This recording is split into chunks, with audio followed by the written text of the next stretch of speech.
Hello everyone. सो इस unit में जो है इस वीडियो में जो है हम सेकंड यूनिट से कुछ टॉपिक्स डिस्कस करेंगे। इससे पहले वाले वीडियोस में मैं सेकंड यूनिट के ही कुछ टॉपिक डिस्कस कर चुकी हूँ। एक्टिन बाइंडिंग प्रोटीन्स जो है हम जान चुके हैं। इंट्रोडक्शन हम जान चुके हैं एक्टिन फिलामेंट क्या होते हैं, जिनको हम माइक्रोफिलामेंट्स भी कहते हैं। ये काफी ज्यादा फ्लेक्सिबल प्रोटीनेशियस पार्ट होता है जो कि साइटोस्केलेटन का पार्ट होता है। एंड सेल्स में जो है साइटोस्केलेटन पार्ट बनाता है। तीनों चीजें मिलकर के एक्टिन फिलामेंट जो है माइक्रोफिलामेंट को बोला जाता है। इसके अलावा माइक्रोट्यूब्यूल्स एंड इंटरमीडिएट फिलामेंट जो है मिलकर के साइटोस्केलेटन बनाते हैं। तो ये सब जो है हम जान चुके हैं ऑलरेडी, और इस वीडियो में जो है हम नेक्स्ट टॉपिक डिस्कस करेंगे। अगर आपको ये वीडियो पसंद आए तो प्लीज इसको लाइक कीजिएगा, अपने दोस्तों के साथ शेयर कीजिएगा और चैनल को सब्सक्राइब कर लीजिएगा। तो ये जो मैंने कंटेंट उठाया हुआ है, ये मैंने कंटेंट एमएससी जूलॉजी इग्नू की बुक से लिया है।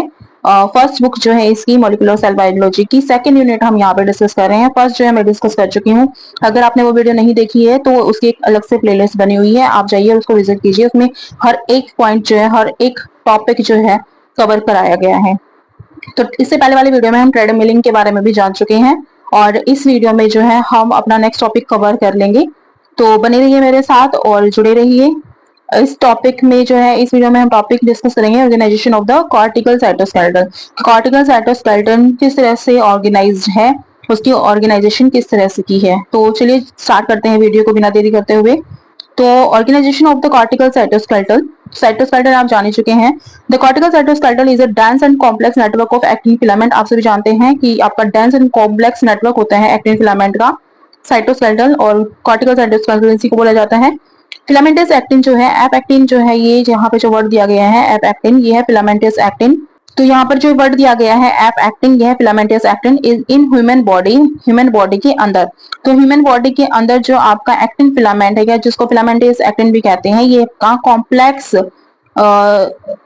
होता है नेटवर्क जो कि कॉर्टिकल साइटोस्केलेटन को बनाता है। यानी कि cortex network of actin filaments, F फिला एक्टिन जो है वो आपके मिलकर के कॉर्टिकल साइटोस्केलेटन को बनाते हैं। तो अगर आपसे 1 मार्क में, 2 मार्क में, 3 मार्क में अगर कॉर्टिकल साइटोस्केलेटन पूछ लिया जाए, what do you mean by cortical cytoskeleton, and ये क्वेश्चन आपको दिया भी गया है एसएक्यू में, तो आप उसका आंसर किस तरह से करेंगे, इसका आंसर यहाँ पर आपको इस पैराग्राफ से मिल जाएगा। तो कॉर्टिकल साइटोस्केलेटन को सबसे पहले इस तरह से डिफाइन करेंगे कि is a dense and complex network of actin filament, जिनको हम एफ एक्टिन भी कहते हैं, in human body. Human body के अंदर जो एक्टिन फिलामेंट का नेटवर्क है, कॉम्प्लेक्स नेटवर्क है, उसी को हम कॉर्टिकल साइटोस्केलेटन बोलते हैं। These filaments are classified into 2 types of structure, और ये जो आपके फिलामेंट्स हैं ये 2 टाइप्स के स्ट्रक्चर बनाते हैं, actin bundle and actin network. तो 2 तरह से पाए जा सकते हैं, या तो एक्टिन का बंडल आपको देखने को मिलेगा, या फिर एक एक्टिन का जो है नेटवर्क आपको देखने को मिलेगा। तो cortical cytoskeleton 2 types of complex network होते हैं जो कि मिलकर के कॉर्टिकल साइटोस्केलेटन को बनाते हैं, एक्टिन बंडल और एक्टिन नेटवर्क्स। एक्टिन बंडल के बारे में बताया गया है, actin bundles are parallel arrangement of filaments that are packed tightly.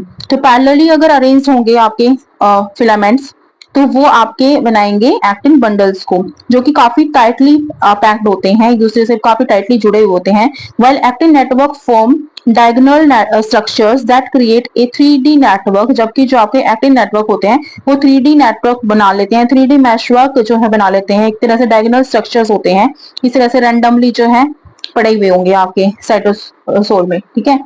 तो ये बना लेते हैं, और तो 2 तरह से हैं, या तो आपके वो अच्छे से अरेंज्ड होंगे, ठीक है, तब आप उनको बोलोगे बंडल्स, और इस तरह से अगर आपको मिलेंगे तो ये नेटवर्क बना रहे हैं, एक्टिन नेटवर्क। तो ये बताया गया है यहाँ पर कि ऑर्गेनाइजेशन इनकी 2 तरह से है, ठीक है। तो आई होप कि आपको ये क्लियर हो गया होगा यहाँ पर।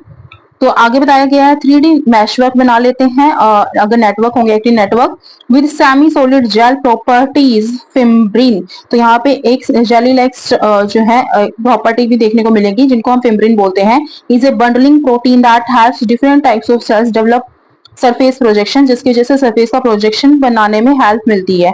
सेल के अंदर जो सरफेस प्रोजेक्शन बनाने में जो हेल्प करती है वो प्रोटीन कौन है, वो है फिम्ब्रिन, यहाँ पे बता दिया गया है। For example it adds the formation of intestinal microvilli, जैसे माइक्रोविलाई बनाते हैं हमारे इंटेस्टाइन में, माइक्रोविलाई प्रेजेंट होती है ना, वो इनके बारे में बताया गया कि उसकी फॉर्मेशन में ये हेल्प करते हैं। Alpha actinin cross links are closer together then those created by फिम्ब्रिन।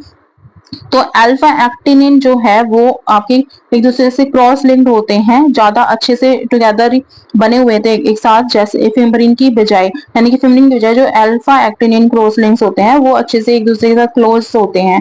Together जो है होते हैं, क्रिएटेड बाय फिम्ब्रिन, और वो फिम्ब्रिन के बने हुए होते हैं, which allows myosin to bind to actin filament, जिसकी वजह से जो है आपके मायोसिन एक्टिन फिलामेंट के साथ जुड़ जाते हैं इन द बंडल्स में, रिजल्टिंग इन देयर कॉन्ट्रैक्शन, और वहीं से जो है कॉन्ट्रैक्शन की शुरुआत होती है, कॉन्ट्रैक्शन इसी वजह से होता है।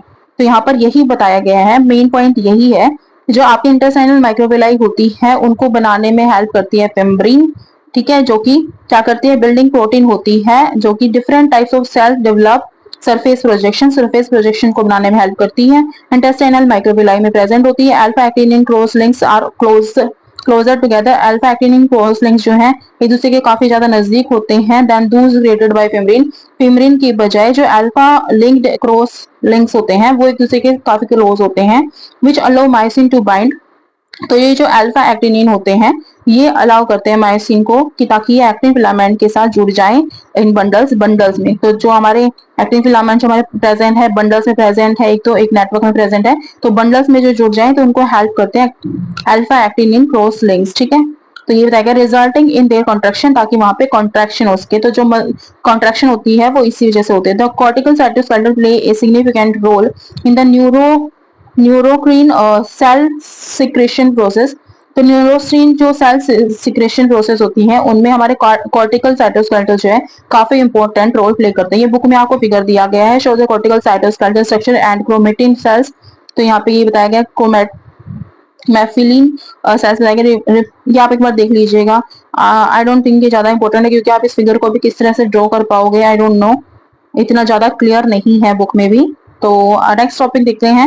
हमारा नेक्स्ट टॉपिक रहेगा role of actin in the cortical cytoskeleton. देखो अब यहाँ पे कॉर्टिकल साइटोस्केलेटन को ही हम पढ़ रहे थे, बंडल्स में या फिर मैशवर्क होता है हमारा नेटवर्क की फॉर्म में, फिलामेंट्स मिलते हैं हमारे उसमें साइटोस्केलेटन में, ठीक है। तो यहाँ पर बताया गया role of actin in the cortical cytoskeleton. अब यहाँ पर आपने डिस्कस करना है कि जो एक्टिन है, एक्टिन जो फिलामेंट है उनका कॉर्टिकल साइटोस्केलेटन में क्या रोल है, ठीक है, वो क्या फंक्शन प्ले करते हैं कॉर्टिकल साइटोस्केलेटन में। तो इसको जान लेते हैं एक बार कि क्या फंक्शन जो है प्ले करते हैं हमारे एक्टिन कॉर्टिकल साइटोस्केलेटन में।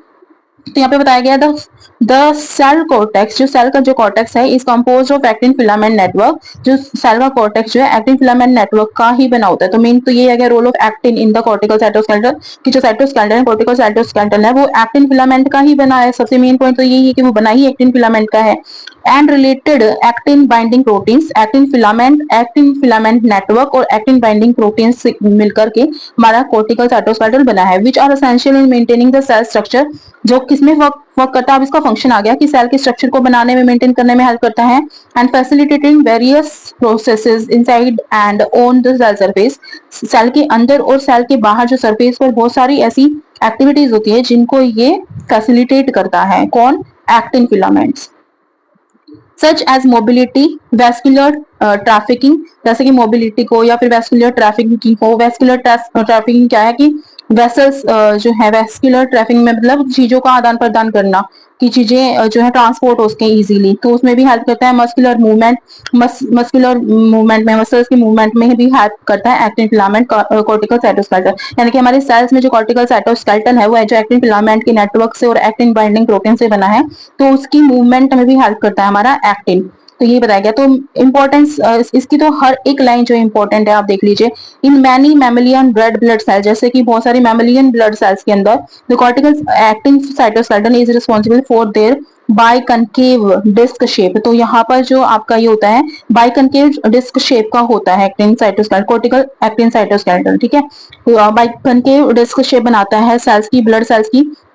एज ए लैक माइक्रोट्यूब्यूल, क्योंकि उनमें माइक्रोट्यूब्यूल्स नहीं होते, एंड इंटरमीडिएट फिलामेंट, यानी कि जो हमारी सेल्स होती है, ब्लड की सेल्स जो होती हैं वो बाइकनकेव जो उनका सरफेस होता है वो इन्हीं एक्टिन साइटोस्केलेटन की वजह से ही होते हैं, कॉर्टिकल एक्टिन साइटोस्केलेटन की वजह से होती है। मोस्ट इंपॉर्टेंट है कि बाइकनकेव अगर आपसे पूछ लिया जाए कि सेल की जो शेप है ब्लड सेल्स की मैमल्स में, मोस्ट ऑफ द मैमल्स या मैनी मैमल्स में, वो किस वजह से होती है, तो आप वहां पे बता सकते हैं कि कॉर्टिकल एक्टिन साइटोस्केलेटन की वजह से होती है। जबकि इनमें, और ये ऐसा क्यों होता है, क्योंकि इनमें माइक्रोट्यूब्यूल और इंटरमीडिएट फिलामेंट जो है वो एब्सेंट होते हैं, वो प्रेजेंट नहीं होते। The spectrum protein acts as a cytoskeleton in erythrocytes attaching to actin। तो ये यहाँ पर एक नाम बता दिया गया है कि एक और प्रोटीन का नाम बता दिया गया है जो कि साइटोस्केलेटन में वर्क करती है इरिथ्रोसाइट्स में, और वो अटैच करती है एक्टिन पर, and belonging to the calponin family, और ये जो है कैल्पोनिन फैमिली से बिलोंग करती है। Which includes actinin, filamin and फिम्ब्रिन, जिसके अंदर तीनों ही आते हैं, तीनों ही प्रोटीन आते हैं। कौन कौन से? Actinin, filamin and fimbrin. One actin binding domain is situated near the amino terminals. तो एक एक्टिन बाइंडिंग जो डोमेन है वो एमिनो टर्मिनल्स पर सिचुएटेड होता है, पाया जाता है ऑफ द फिलामेंट, फिलामेंट के। डिस्ट्रोफिन क्या है? Dystrophin which is another protein, ये भी एक दूसरा प्रोटीन है, member of the calponin, calponin family का ही दूसरा मेंबर है डिस्ट्रोफिन, जो कि क्या is crucial since it is protect, it is the product of specific gene that cause Duchenne and Becker's muscular dystrophy. तो बिकॉज मस्कुलर डिस्ट्रोफी जिसकी वजह से होती है या कोज करता है, ये डिजीज का नाम यहाँ पे बता देगा। The most severe of these excellent hereditary disorders, जिसमें डुकेन मस्कुलर डिस्ट्रोफी बताया गया, leads to progressive skeletal muscle degradation, तो डिजनरेशन। तो यहाँ पे स्केलेटल मसल्स जो है उनकी डिजनरेशन के लिए रिस्पॉन्सिबल होता है। तो आई थिंक इस पैराग्राफ में जो मेन था आपका, वो आपको role of actin in the cortical cytoskeleton ही है, कि जो रोल है एक्टिन का साइटोस्केलेटन में वो क्या है, किस तरह से फॉर्मेशन में हेल्प करता है, किस तरह से वर्किंग में हेल्प करता है, मोबिलिटी में, वेस्कुलर ट्रैफिकिंग में, मसल्स की मूवमेंट में ये हेल्पफुल होता है, फैसिलिटेट करता है उनको। और जो हमारी ब्लड सेल्स होती है, मैनी मैमिलियंस रेड ब्लड सेल्स के अंदर जो है कॉर्टिकल एक्टिन साइटोस्केलेटन ही रिस्पॉन्सिबल होता है कि उनका जो शेप होता है वो बाइकनकेव डिस्क शेप होता है। ठीक है, तो ये यहाँ पर ये सब बताया गया है आपको, तो ये इंपॉर्टेंट रहेगा। नेक्स्ट जो हमारा टॉपिक रहेगा ये रहेगा biological significance of actin cytoskeleton. तो इस टॉपिक को ये थोड़ा लेंथी हो जाएगा और इंपॉर्टेंट भी है। इसके साथ साथ drug that affect actin filament, ये हम नेक्स्ट वीडियो में डिस्कस कर लेंगे। टिल देन अगर आपको ये वीडियो पसंद है तो प्लीज इसको लाइक कर दीजिएगा, अपने दोस्तों के साथ शेयर कर लीजिएगा और चैनल को सब्सक्राइब कर लीजिएगा। मिलते हैं एक नई वीडियो के साथ जल्दी, तब तक के लिए take care and bye bye. Thank you so much for watching.